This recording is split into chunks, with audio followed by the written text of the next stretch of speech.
So here we are. Very happy to be here today. Very happy to talk to you about implementing the research data framework at SUNY. This is a panel discussion, so we're going to start with a few slides and then delve into some questions. These are our panel participants today. My name is Catherine Steller-Peters. I'm the Associate Director of Assessment and Data Analysis at the Office of Library and Information Services. I work for the State University of New York System Administration, and we have a lot of participants from our panel. I'm going to invite them to introduce themselves now. We'll start with Andrea. Hi, I'm Andrea Medina Smith. I am a data librarian from the National Institute of Standards and Technology. We are your friendly pseudo-national metrology agency where we help design not only measurements for things as important as vaccine storage, but we also work a lot with cybersecurity. If you've heard about the kilogram being finally made into a non-physical object, teams from NIST helped the international community do that. So we get to work with lots of interesting things, especially research data. And then Bridget, do you want to say hello? Sure. Bridget Almas. I am Director of Data Innovation Strategy here at the State University of New York System Administration. I work in the Office of Research, Innovation, and Economic Development. And I'm Emily Kilser. I am the Scholarly Communication Librarian at the University of Albany, and data services is one of the things that I do. Hi, everyone. I'm Jessica Coos. I'm the interim head of the Health Sciences Library at Stony Brook University. And I kind of unofficially work with research data management. So it's not in my title, but it's something I have an interest in and then I assist with across the campus. Thank you for those introductions. So here's our agenda for today. We'll give you a little bit of background about our project, but we do have time for audience questions. So as they come up in your mind, please add them to the Q&A. And when we get to that point in the presentation, we'll start asking the panelists those questions. A little bit of background about this project is we work for the State University. A couple of us work for the State University of New York. We are one of the largest comprehensive university systems in the United States with 64 institutions under our federated umbrella. That includes community colleges to doctoral granting institutions and health sciences schools. For us, research data created from SUNY-produced research and data about SUNY-produced research and shared data used in SUNY research is fundamental to all of our efforts at SUNY. Our total research expenditures were over $1 billion in 2022, and we hope that number climbs. I'd like to ask Andrea if she'd share a little bit about NIST and the research data framework. Sure thing. So this is going to be a brief overview of the research data framework. First, what is a research data framework? Well, it's a map of the research data space. We like to talk about the 5 W's when it comes to journalism, but also you can think about that in the research data space, the who, the what, the when, the where, and the why of creating, preserving, discarding research data. In this case, we have made a dynamic guide for stakeholders from all over the map to understand best practices for research data management and dissemination. It's a resource for understanding things like costs, benefits, and helping to mitigate risk. And it is a consensus document. You know, it has NIST at the top of it, but NIST did not write this. This was created with the help of over 200 stakeholders from all over the research data ecosystem.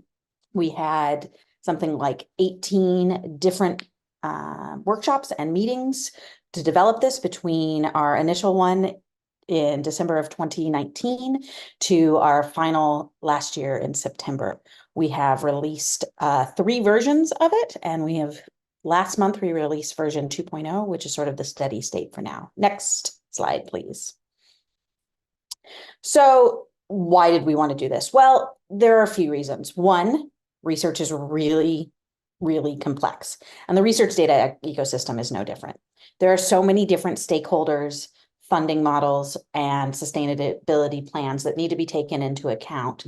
And not everybody knows where to start. So this framework helps those people who are very advanced and those organizations and individuals who have been thrust into this role of managing research data and the ecosystem for their organization. It helps you answer questions like, how long should data be kept? How can we assess data quality? Is there a way to measure the value of research data? It's something that we built to be a corollary or a parallel to NIST's other frameworks that we've developed in community, like the NIST cybersecurity framework, and we also have one for big data, along with a few others. Next slide. But what's the benefit for folks like us who are in the room? Well, there's 3 parts that I find to be really useful as a data manager and a data librarian. One is helping me to look at risk assessment and mitigation, understanding where the risks are going to come in, how we can change them throughout the life cycle, and to be able to speak knowledgeably to those and other parts of the organization about that. Another is helping others understand how to manage data throughout its life cycle. The framework is based on 6 life cycle stages, and we can go throughout each one and understand who are the players, how it's going to be managed, and what are the steps to get it to the next life cycle stage. And finally, community engagement and collaboration. This is the bread and butter of library work. So it helps librarians and library types be informed and help you be the expert that sometimes other people in the organization are going to need us to be. So it'll help us collaborate and work with all parts of our organizations to make the research data within our grasp that much easier to manage. Next slide. So here you can see a little bit about our format. We've got the 6 life cycle stages: envision, plan, generate, acquire, process, analyze, share, use, and reuse, and finally, preserve or discard. Within each of the life cycle stages, we have topics and subtopics. There are 50 some odd topics throughout, 300 subtopics, and each of those subtopics and topics has several informative resources. So in addition to each of the topics, subtopics with their descriptions, we also have over 1,000 references within a bibliography to, if you need to dig deeper on any part of the life cycle, excuse me, any part of the framework. Next slide. Back to you. Thanks. It's been great working with NIST on this project. Here at SUNY, we have had increased interest in research data management for a couple of reasons. That's due to updated federal funding requirements, recent OSTP memos, other international initiatives. And for us at SUNY, data management and sharing plans have been a driving force in our conversations. These conversations are bringing together groups that previously didn't work together too much, or at least about research data. We're bringing together library groups, IT offices, Office of Sponsored Programs, other research offices. And as we join together to work in a system-wide task group, as well as other conversations on individual campuses, we realized that we needed more resources. We needed a little bit more technical infrastructure. We needed organizational infrastructure. We needed more models and frameworks. We needed some clarity for roles and responsibility. Overall, we needed a way to communicate about this with a shared definition. We have a project team working on this. Generally, we have a larger research data management task group. We also created a smaller working group within that research data management task group to investigate implementation of the research data framework to guide our assessment of institutional readiness on campuses. So 2 of our members of that working group and the larger task group are here today. Well, Emily and Jessica are campus members, and then Bridget and I are also on that group representing the system. For our project, we have 2 phases. We're currently in phase 1. We've been in phase one, we created and are refining a graph model based on RDAF. We're building a tool that will allow interactive interaction with that graph model and with RDAF. The results of that tool will be an outcome-based scorecard that campuses can use to determine future planning. Right now, we're in the middle of our pilot feedback sessions. We have our 4th session scheduled soon. And the goal for phase one is to produce something that we can use in phase two, where we would actually roll out executive level workshops, share SUNY specific documents, provide workshops for campus people in the same functional role across campuses, and potentially use this as a tool for student education about research data. We really liked the comprehensive nature of the NIST framework. For us, it's useful because many of our non-research data units were familiar with the other NIST frameworks that Andrea mentioned. This RDAF is also one of the most robust and comprehensive frameworks that exist. It was created by input from many researchers and like real data creators, as Andrea mentioned. But we did have a couple of constraints with the model, with the full framework that we needed to update for our SUNY perspective of coming at this kind of from an institutional readiness approach, kind of from a top-down inductive view. So at one meeting, as we were trying to work through the user profiles of the RDAF framework, Bridget noted, we really need to separate outcomes from activities. As we were looking at these kind of spreadsheets of frameworks, we wanted to kind of I said maybe we should accordion the different subtopics that each individual is involved with. And if we can kind of pull and push this accordion relationship, we could tease out what individual people would be interested in thinking about or making policies or help guide next actions. So because of this, we have a SUNY flavor of the implementation model where we separated out outcomes, activities, considerations, milestones, participant roles. We wanted to show some complex relationships and the varied audience and participant levels. So this is the graph model we put together. We wanted to share stage, topic, subtopic, which came from the RDAF framework, but our SUNY flavor started taking those subtopics and putting them into different kind of classifications, which is what we do as librarians, right? Into considerations, activities, milestones, and output, as well as kind of how-to resources, which might have been missing from the NIST version. So I'm going to stop the share and ask Bridget to show you the tool that we created. This tool is a great conversation starter for the pilot workshops we've been having. Thank you. Sorry, I had a little speaker issue at the moment, okay. but all solved. So this is the tool. It's just a prototype at the moment, but just to show you as of right now, you can navigate it through stages. So you can see each of the stages that are in the RDAF. A quick note as I go through it, everything that's in gray is pretty much unadulterated RDAF, and anything in the blue and the purple connectors, that's really our interpretation of it. So you can see when you mouse over one of the stages, the RDAF definition for that stage.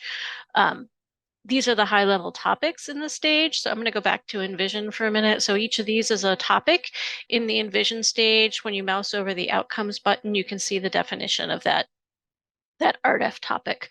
Clicking on the Outcomes will give you this is now the SUNY flavor. These are the outcomes that we've derived from the individual RDAF subtopics, which you can see those subtopics when you mouse over the subtopic button.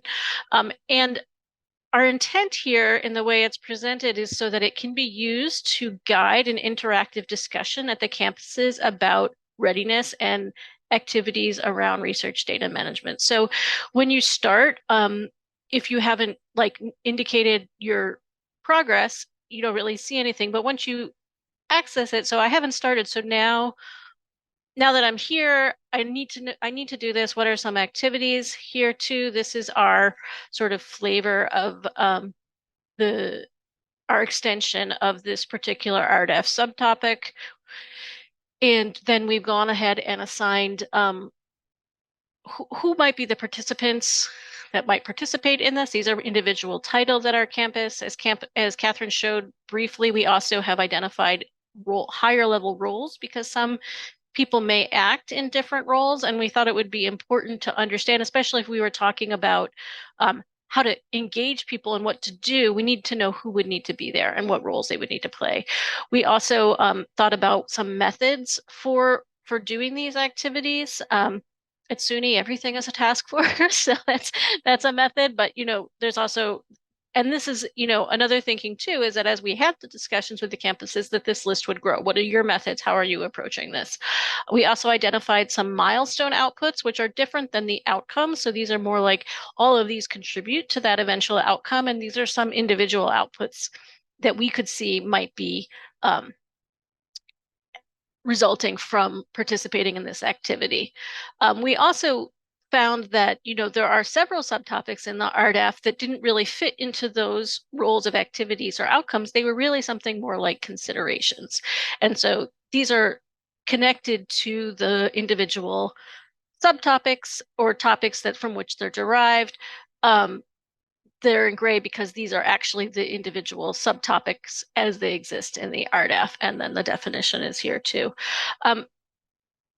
One of the things that the tool shows is that that these things are connected, right? So it really was clear that that it is a graph and that some of these things appear in multiple places. So you can see that graph visually as you navigate the tool, which may or may not be helpful, but it's certainly interesting from the nerdy coding and librarian perspective, maybe. And so, and then we can just continue on from there. So you could also see, for example, how individual participants might also participate across activities as well, which in our thinking was going to be something potentially that would be helpful as we figured out how to plan activities. And I think that that's it. The tool is up and you're free to play with it.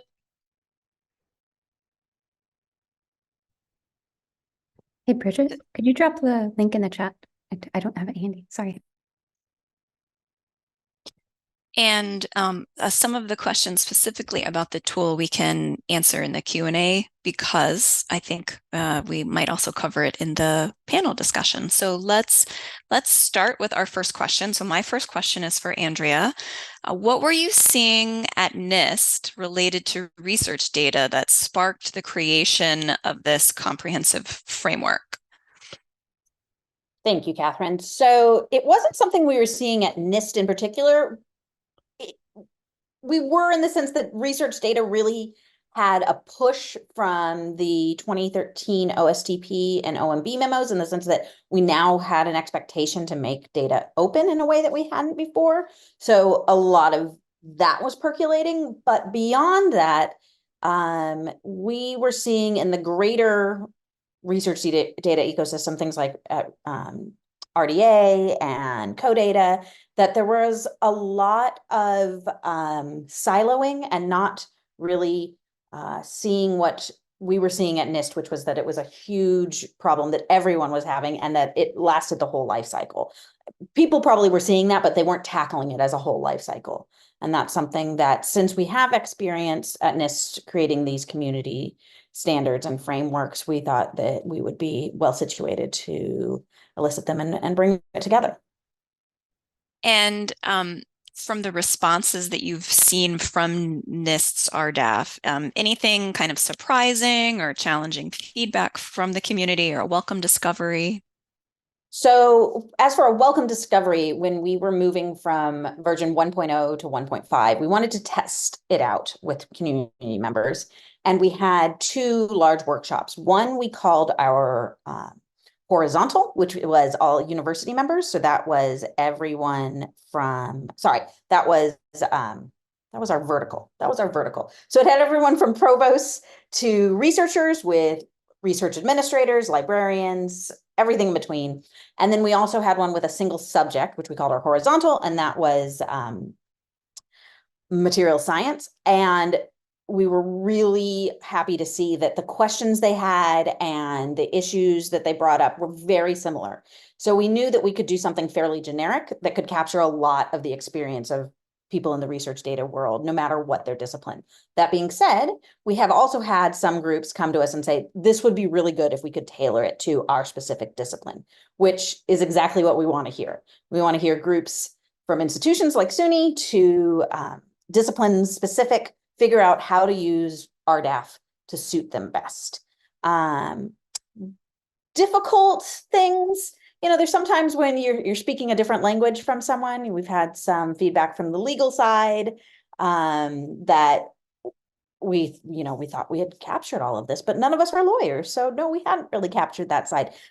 But at the same time, how much of that was really necessary for this framework? Does there need to be a legal version of this for people in Office of Chief Counsel and the like to look at research data? Maybe there does.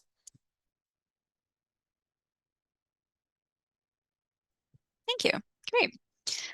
My next question is for Emily and Jessica, and Emily is going to respond first. To what extent is research data management proactive versus reactive at your campus? And would you say proactive measures are more useful in organizational planning? Yeah, thank you. So when I was thinking about this question, I had one answer, but I'm going to surprise myself and say that I think we do a little of both. So one example of how we're proactive. So we sort of have a 3-tiered structure at Albany. There's the data services team, which we call the street team. It's like folks from the library, ITS, Office of Research, Regulatory Compliance, and our data management and analytics center. Then we have a data security working group. They work on policy processes to better support and organize data management. And then we have a governance group. So I would say that our data services team, the street team, is very proactive. We work hard to build workshops and training opportunities. So think about like Tableau, RDM 101, and that's very proactive. We're trying to share information with students, with faculty, build resources that might not be taught formally elsewhere, and that's really resonated well. We also have a data nudge newsletter, which we borrowed, shamelessly from Illinois. And that's, so, we keep trying to continue to push information out to the community to, provide help that they may not know they need. I would say where we're more reactive is in the data security working group. So, by way of an example for this. So when I joined the data security working group, they were just getting started, and they had formed because there had been this messy situation with the data use agreement.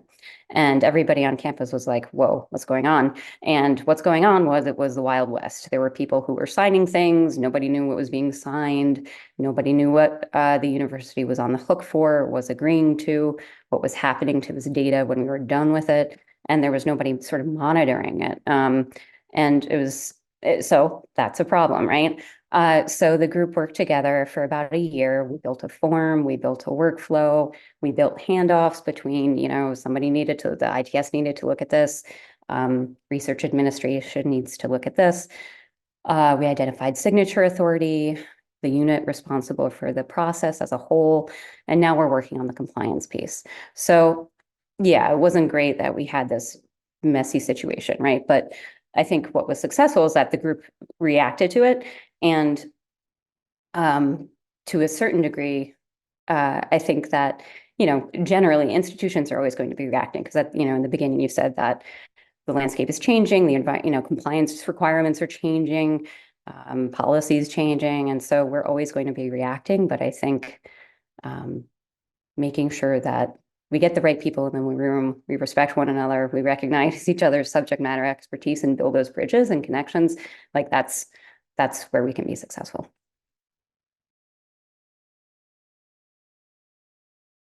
So similarly to Emily's situation, we're both proactive and reactive at Stony Brook. So our data services really started off proactively. The CIO's office brought together a group of representatives from the library and the Office of Research, and of course IT as well. And we were tasked with developing an archival research data policy, which in turn led to us investigating a research data repository, which we now have Dryad as our repository. But from there, it started to become more reactive. So, for example, I'm sure you're all familiar with the NIH data management and sharing policy that went into effect in January of 2023. So even though we were warned, I know this might be a shock to some of you that our institution isn't quite as nimble as we'd like to be in addressing these topics. So we did have some fair warning. But it took time for us to, again, come together as a group and come up with policies and learn how to address this new change in funding in the funders policy. So in that respect, we're reactive and, we don't have a crystal ball. So we really can't see what's coming down the pike sometimes until it becomes a problem.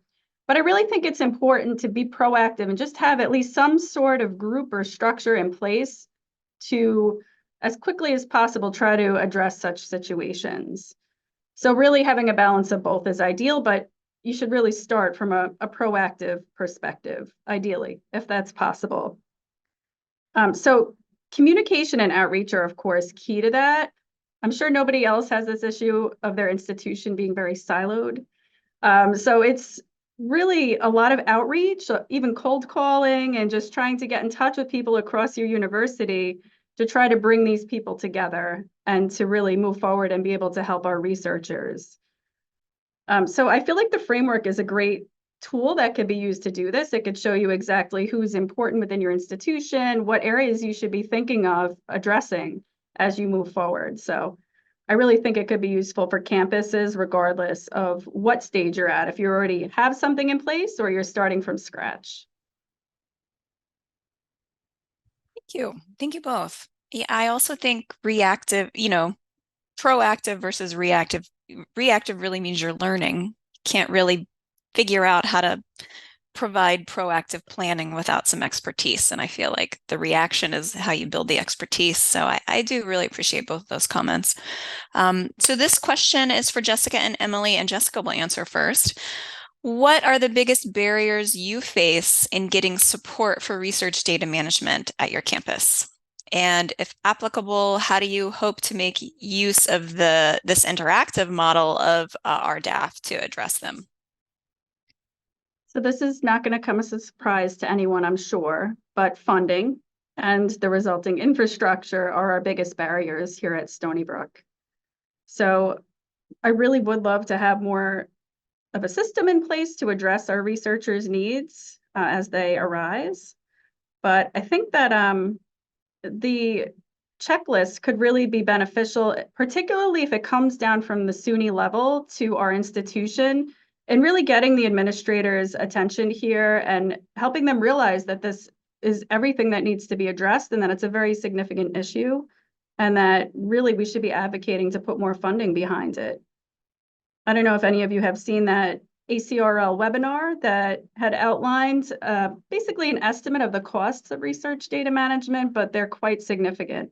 And I really think that people within our institution need to start paying attention to that and really trying to plan for it financially. Emily? Yeah, thanks. So similarly, resources and I think advocating up are our biggest challenges.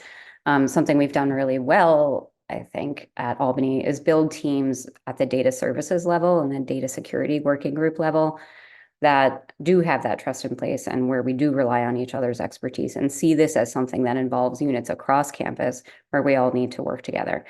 Where we're falling short is on getting resources to fill gaps to, we have limited people. All of this is sort of a plus one on top of what other people are doing. And so because there are lots of competing priorities on campus, as much as those teams see the need for and the value of a more intentional and sort of comprehensive approach, getting to a place where we can be proactive and building the structures that we need, the policies that we need to support a more robust strategy, it can be really difficult to get the time and resources to do so. We had an AI cluster hire this fall, and there were no new resources dedicated to library staff. That was the case across the board for like a lot of the service, the service level units on campus. And in addition to that, there's lots of turnover. We've lost, so on the data security working group and data services group, we had ITS representation in sort of the research arm of ITS. And we don't have anybody there now, and that's a huge loss. And they can't fill the role. And there's a lot of reasons for that, which I'm sure everybody here knows well about. But that's where I think RDAF can help with that advocacy. And so specifically, Bridget and Catherine demoed the tool for our AVP for research and our AVP for research compliance in the library dean. And we had a really good conversation about the tool, what they saw, and there were really a couple interesting takeaways from the conversation. Everybody sort of agreed that the tool was too dense for administrators. But what they did say is that NIST is a trusted brand. We mentioned the compliance, cybersecurity framework. Their frameworks matter and they're known to other places on campus. And that signals the importance of this work to campus executives in a way that, as much as we tell that story, it might not land in the same way.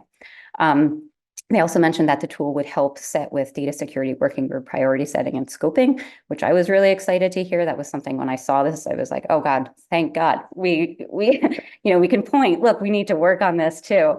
Not just the burning fire of data use agreements and now, 800, 171, like we have to think about policy and, there's other things. So that's really helpful too. They also mentioned this as a community building tool, which is something that Andrea mentioned.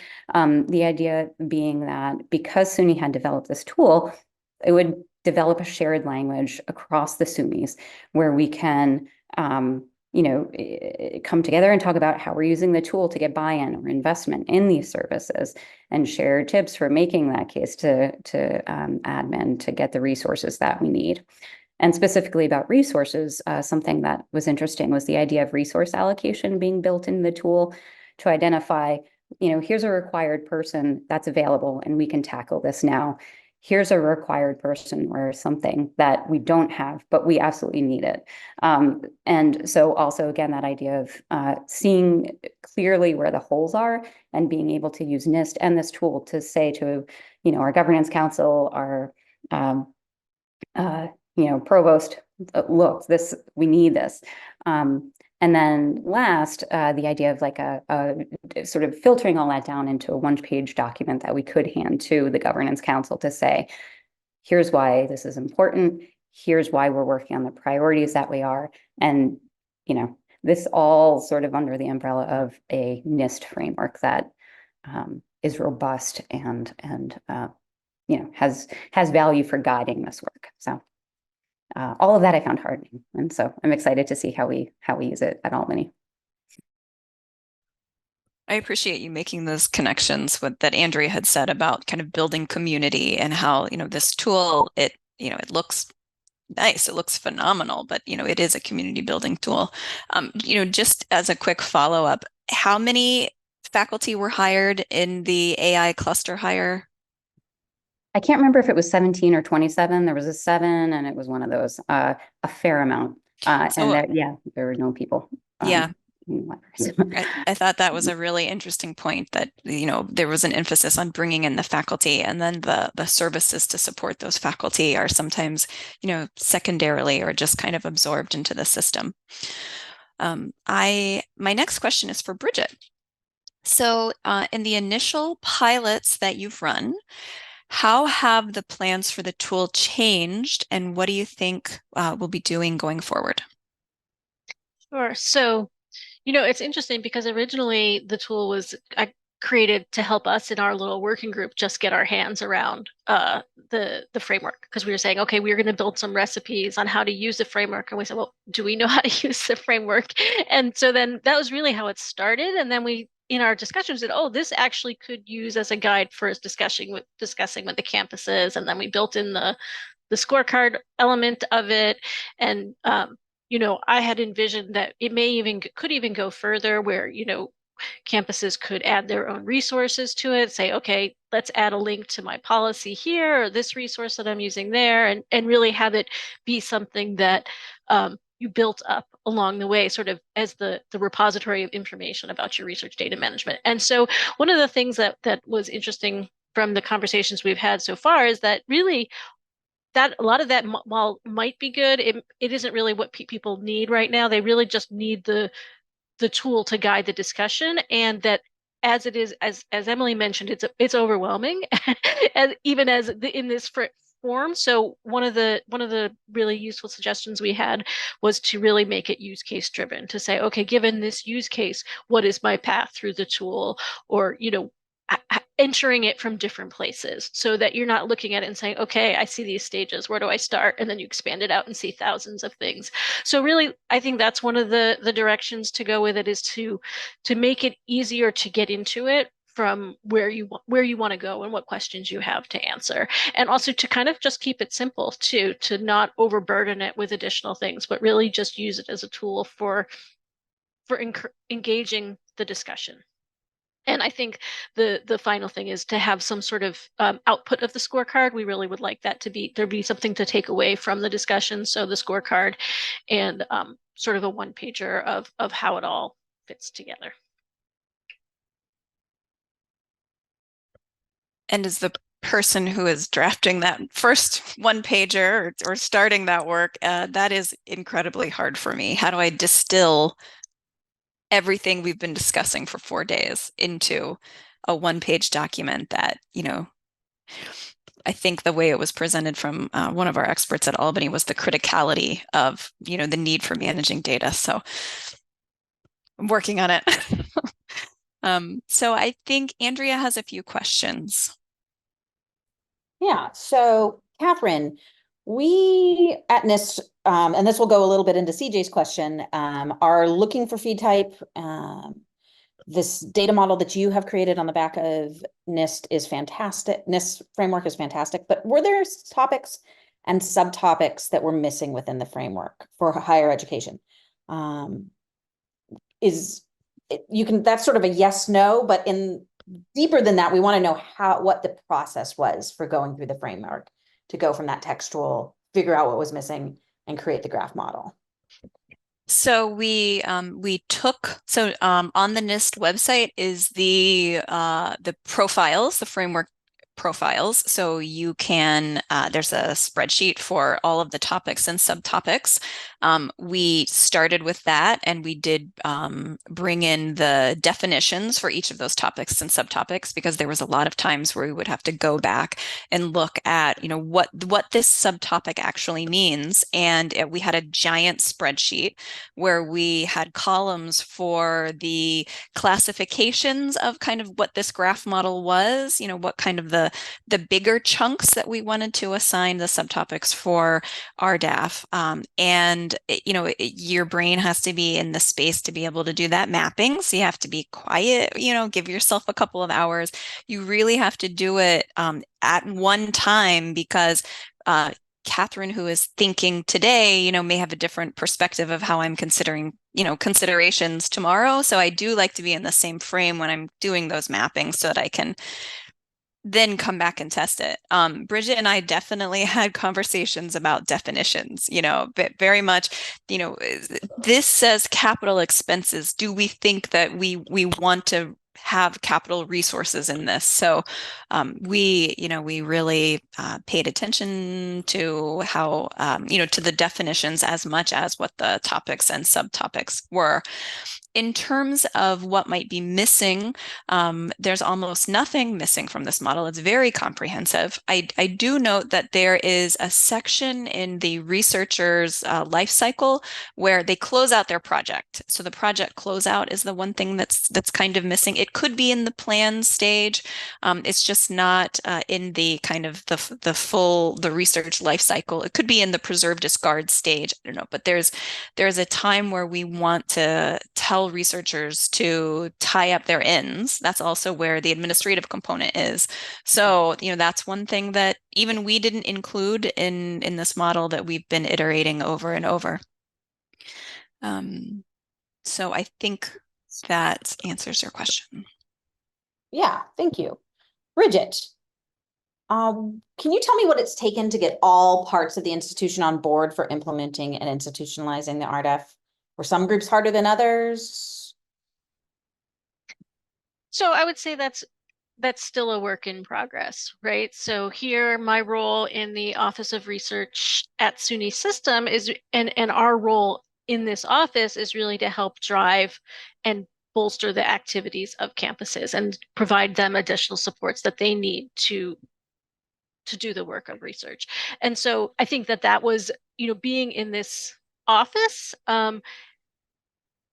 as I think, both Catherine and Emily maybe mentioned that having that, and even Jessica, that having the system be talking about research data management is enabling us to get the attention at the campuses to say, yes, it's worthwhile to sit and have this conversation and think about it. I think that it remains to be seen still, what resources can be brought to bear to it. And that's really, I think, what's going to drive the ultimate acceptance of it. But I think, my involvement of it started, in a meeting last year where it wasn't about research data, it was just about research needs in general. And our VPR said, we really could use a framework for this. So that, gave the impetus behind, oh, let's join the work of Catherine's group and then see. So I think that it really is important for things like this to be leadership backed in order to get the work, and to have people like Emily and Jessica who are doing the work on the ground and saying, yes, we need some help. we need these things. And, so I think having both sides of the picture are really, really important. One without the other, we won't be getting there. Thank you, Bridget. Yeah, and we have multiple campuses that this work covers, and some campuses are more involved in this initial conversations than others. So it's, it is a sandwiching process from the top and the real people on campuses. So I have a final question for everybody. How do you define success in research data management at your campus, in the system administration work, or at NIST? And I'm going to start with Andrea. So at NIST, I'm going to step back from my hat as the RDAP team member. At NIST, we would say that success for our research data management is that our researchers have what they need when they need it. And if that means that, they're starting up a project that's going to have a petabyte of storage needs, that we can procure that without delay. If it means that they want to be publishing that sort of data, that we have maybe not the means to be pushing out petabytes of data, but the means to help them get it to the people who need to have it. Okay, does that mean that we're going to have, we're talking about extending our Globus endpoints, things like that. So I think that would be success, that they have what they need when they need it, and they know that the services are there for them.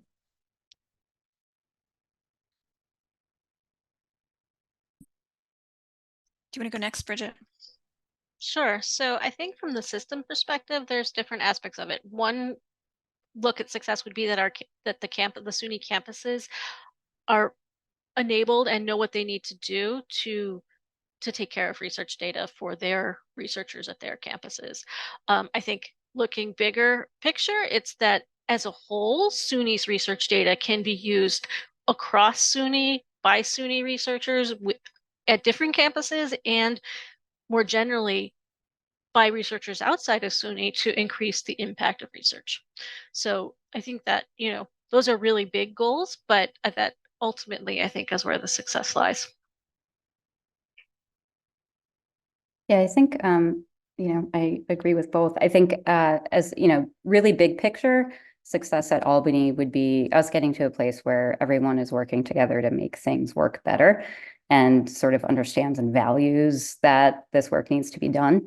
More short term, I think having our governance council be an effective partner in advocacy, having them understand that this is a high priority so that they can, get that high level buy-in that we need, so that we do get the resources that we need.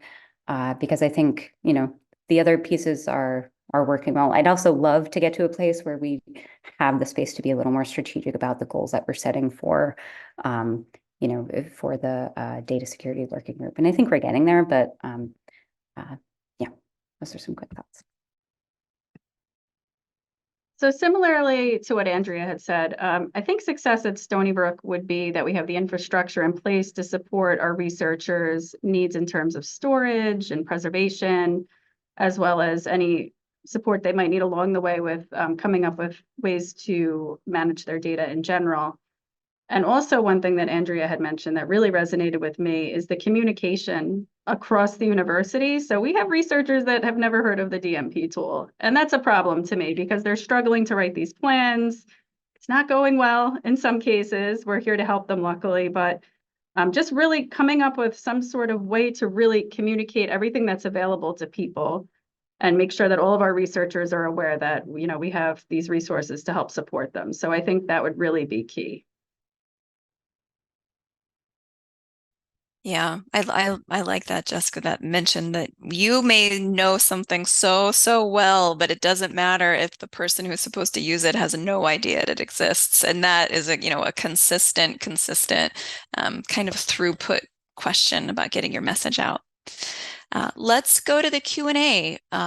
There was a question for Andrea. The NIST RDAP has been used internationally also, such as Research Data Alliance, the Digital Research Alliance of Canada. And are you capturing some feedback from them? Are you using that international output to inform future versions of the topics and subtopics within RDAP?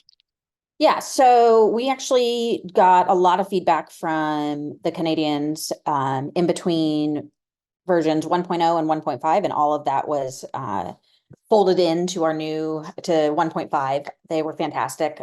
They've also thought about it as a springing off point for framework for research software. Because when I talk about data, I'm usually talking about software too, but they are different enough that they could use another. So that could be another branch off of RDAP that we would love to see. Within the framework, the informative references, which is the bibliography, we have tons of international standards from RDAP, from ADRC, ARDC, sorry. So yes, this was not made in a US context at all. We had international folks involved throughout.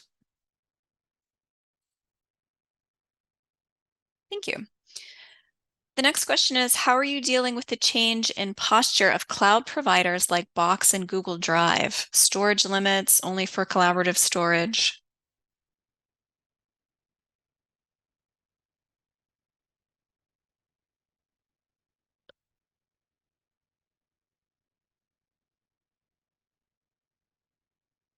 Do you have any requirements on your campus for how researchers use cloud storage versus local storage? We use both here at Stony Brook. Our medical side of the campus uses Box, and the other side of the campus uses Google Drive. And the reason for that is that Google Drive cannot store patient data, so data that might be sensitive in nature. But we haven't had any issues as far as I'm aware of using the two and the fact that they have limited storage space. We also now have Dryad, as I had mentioned earlier. So that's another option for researchers to put their data in Dryad. So I'm not sure if that answered the question or not. Yeah, for working storage, that would be with ITS, and that hasn't been something that's come up in our discussions. So I don't have a good answer for that. So I'm assuming we haven't changed our posture since it hasn't come up. That's probably the answer to sure. Same here. We are, there are so many issues. We're talking to multiple campuses across SUNY, and sometimes details about computing environments, not just publishing data, but the use of active data is a big conversation. The next question is creating case-based scenarios. Do you imagine these would develop from consultations and be personalized for each researcher? Or are you also generating standard cases that researchers may encounter to work through the RDAP template? Maybe I think this is Bridget's question about the user scenarios. Yeah, and I think it remains to be seen. I think it's just how many resources we have to bring to bear to the project, first of all. But I think I was thinking really more general, not to like a specific researcher question of I have this type of file, what do I do with it? But more like, we're trying to plan for resourcing up our research data management services. Where do we start? Or, what do we need to have in place in terms of policies, or what should policies consider? That level of question, as opposed to the really granular. I mean, I think you could, because of the depth of the framework, you could really go as deep as you want if we had all the time and resources available in the world to us. I think it would be fantastic to have some little automated system that said, create a question, map it to the topics, produce it, and then have people be able to upload those for working with it. At some point you have to decide, what is your ultimate goal and objective? At the moment, our objective for use of this tool is to get the conversation started. And in terms of getting the conversation started, the next question is it too late to use this tool if you're doing just-in-time research data management at your organization? Or do you think you can use it? The questioner said, any tips on retroactive use? Yeah, I mean, we're still at Albany, we're still very much like, I would say we're still in the toddler stage of our research data management growth. Like, we have a lot of work to do. So I don't think the fact that you're just starting is would be bad. That's my personal opinion. I think it can help frame how it is you start to have those conversations with people on campus, and helps you think about like, oh, I don't really understand this. Maybe I should learn about it, and then I'll be able to talk to people a little in a more informed way and that kind of thing. So yeah, I would say don't feel intimidated by it, and hopefully, and honestly, like I found the tool very helpful because it's really thick. It's very dense text. It's awesome, but it's a lot to kind of work through. And so that's where I think what the work that Bridget and Catherine did to distill that into something that's digestible and navigable and that you can put down and return to as you work through things. I think, yeah, so hopefully I'll buy that away saying, don't feel like you can't use it. And I'll just add, I mean, in terms of the just in time, I think that's exactly the audience that I was thinking about. Like when you look at the framework and you see all of these things, and we know that people are doing just in time research data management, and we want people to think, oh, but what else do I need to consider? It's not just this one thing. It's all these other things, as Emily said. And so I think that that's actually the audience that I originally envisioned for it, which was to widen our understanding of what we should be considering. We had a couple of questions specifically about the tool. They were asked in Q&A, and Bridget answered them specifically. The tool that she linked to is in GitHub. So you can see Bridget worked in a amazingly hard amount of time to get the data model in there and make it so that you could take the initial work we did and replicate it. We do have an intern who's working on this, and the intern is trying to make turn it into open source libraries instead of a commercial tool. So, but maybe I ruined. Let me ask this one question and then I'll let Bridget finish up. What the last question was, have you done a SWOT analysis when you tried to implement the RDAP model at SUNY? And if not, would you recommend it to other institutions in the beginning state when they want to try implementing it?